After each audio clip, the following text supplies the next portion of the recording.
വയനാട് ജനവാസ മേഖലയിൽ ഇറങ്ങിയ കടുവയെ തുരത്താനുള്ള ശ്രമം തുടരുന്നു.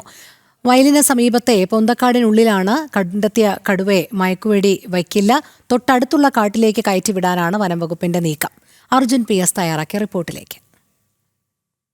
ഞാനിപ്പോൾ നിൽക്കുന്നത് മേച്ചേരി പുളിക്കലിലാണ്. ഈ പ്രദേശത്താണ്, ഈ വയലിൻ്റെ തൊട്ടപ്പുറത്തുള്ള ആ ഒരു ചതുപ്പ് പ്രദേശത്താണ് കടുവ ഉള്ളത് എന്നുള്ളതാണ് ഇപ്പോൾ വനംവകുപ്പ് പറഞ്ഞിരിക്കുന്നത്. ആ പ്രദേശത്താണ് ഇപ്പോൾ കടുവയുള്ളത്.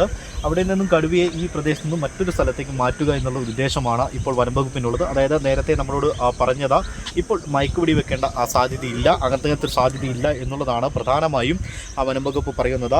പോലീസ് അടക്കം ഇവിടെ എത്തി ശക്തമായ കാവൽ ഏർപ്പെടുത്തിയിട്ടുണ്ട്. മറ്റാളുകളെ ഒന്നും ഇങ്ങോട്ട് കടത്തിവിടുന്നില്ല. വിദ്യാഭ്യാസ സ്ഥാപനങ്ങൾക്കൊക്കെ അവധി പ്രഖ്യാപിക്കുന്ന ഒരു സാഹചര്യമുണ്ടായിരുന്നു. അതേ തുടർന്ന് ഇന്ന് ഈ പ്രദേശത്തേക്ക് ആളുകളെ കയറ്റിവിടുന്ന ഒരു സാഹചര്യമില്ല. ഇതിന് തൊട്ടപ്പുറത്ത്, അതായത് ഈ വയലിൻ്റെ തൊട്ടപ്പുറത്ത് തന്നെ കൂടുതൽ വയലുള്ള പ്രദേശമുണ്ട്. ആ വയൽ കടന്നിട്ട് വേണം പിന്നീട് നീർവാരം എന്ന് പറഞ്ഞ സ്ഥലത്തെത്താൻ. ആ നീർവാരത്തേക്ക് കടുവയെ ഓടിക്കുക എന്നുള്ള ഒരു ലക്ഷ്യമാണ് ഇപ്പോൾ വനം വകുപ്പിന് ഉള്ളത്.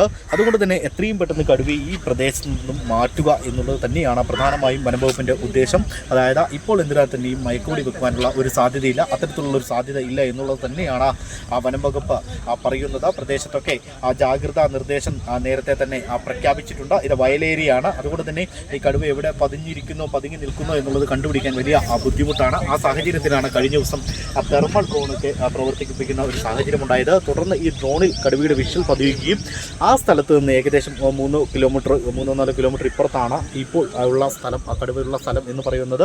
അവിടേക്ക് ആ കടുവ എത്തുന്ന ഒരു സാഹചര്യമുണ്ടായി.